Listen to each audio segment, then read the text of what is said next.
అల్లరి నరేష్ సినిమాతో కంపేర్ చేసుకుంటే కామెడీ పుష్కలంగా ఉందన్న. ఇది వెంకటేష్ సినిమాతో కంపేర్ చేసుకుంటే సెంటిమెంట్ కూడా బాగుంది. ఫ్యామిలీ మంచి రాజశేఖర్ అప్పట్లో తీసేవారు సినిమాలో, అలాంటి సినిమా కూడా ఫ్యామిలీ ఎంటర్టైన్ అవ్వచ్చు, బాగుంది సినిమా.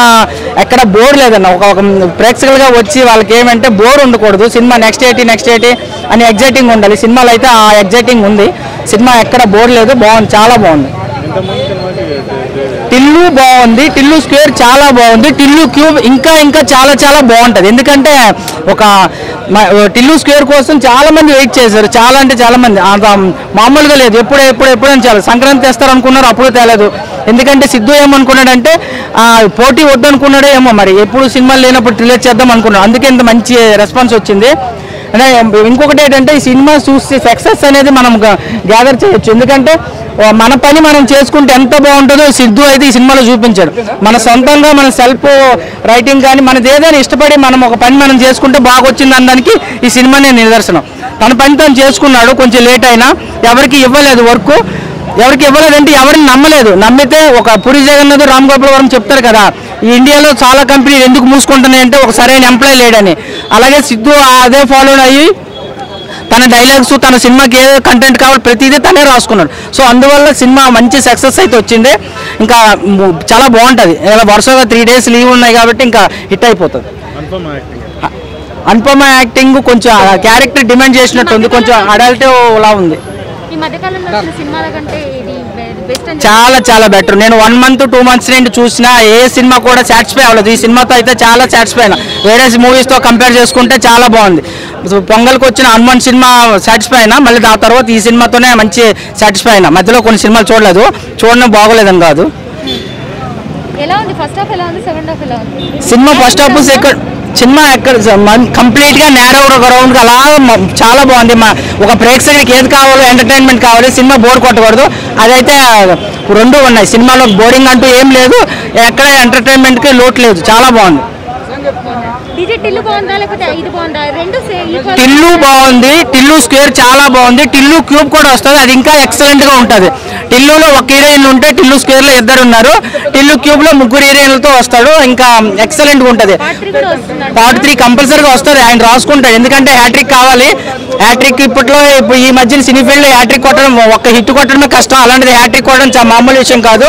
టిల్లు క్యూబ్కి టైం పట్టొచ్చేమో కానీ సిద్ధు గారు చాలా టైం తీసుకున్నా పర్లేదు. టిల్లు క్యూబ్ మాత్రం సూపర్ డూపర్ హైలైట్ హిట్ ఉండాలండి. Thank you.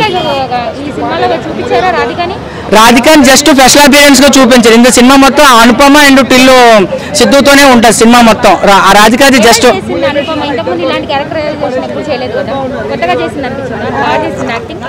అది క్యారెక్టర్ అనేది డైరెక్టర్ వాళ్ళు డిసైడ్ చేసేదాన్ని బట్టి ఉంటుంది. క్యారెక్టర్ కి న్యాయం చేయాలనే దృష్టిలో చేస్తారు క్యారెక్టర్ ని. కొంచెం అడల్ట్ గా అయితే హెవీగా ఉంది అడల్టింగ్.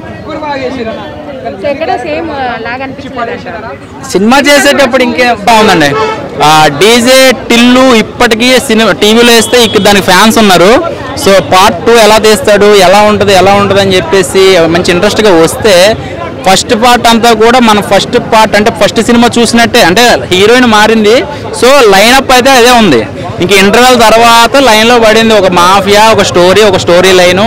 అవన్నీ కూడా చూస్తే నాకు అనిపించింది ఏంటంటే దీనికి స్టోరీ అవసరం లేదు. టిల్లు అనే క్యారెక్టర్కి స్టోరీ అవసరం లేదు. తను ఒక్క సింగిల్ మ్యాన్ అనమాట, సింగిల్ ఆర్మీ లాగా డైలాగ్ డెలివరీ తోటి సినిమా హిట్ చేస్తారనమాట.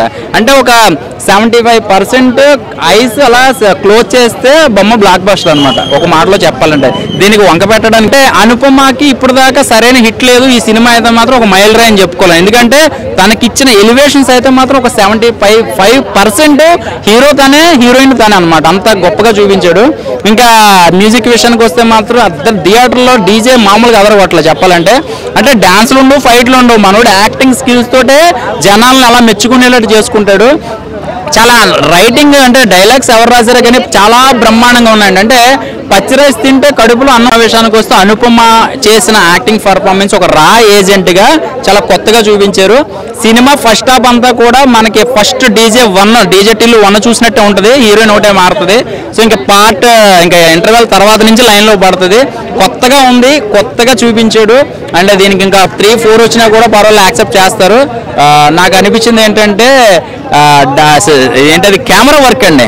అసలు ఎంత కొత్తగా తీసాడంటే కొన్ని షాట్లు చాలా బ్రహ్మాండంగా బ్రహ్మాండంగా ఉన్నాయి. ఇంకా నాకు ఒకటే ముక్కలో చెప్పాలంటే పెళ్లి కాకముందే తల్లి తండ్రి అవ్వకుండా ఒక చిన్న మెసేజ్ ఇచ్చాడు అనమాట. సో అది ఎలా ఉందంటే చాలా మంది ఇప్పుడు అమ్మాయిలు ఎలా ఉన్నారో చూపిస్తున్నారు కదా, అంటే అమ్మాయిలనే కాదు అబ్బాయిలు కూడా అలాగే ఉన్నారు. కానీ ఇందులో ఇచ్చిన మెసేజ్ ఏంటంటే పెళ్లి కాకముందే ప్రెగ్నెన్సీ వస్తే ఎలాంటి రిస్క్ పడతారనేది చూపించాడు అనమాట, క్లియర్ కట్గా చెప్పాలంటే. సో అది ఒకసారి సినిమా చూస్తే మీకు అర్థమవుతుంది.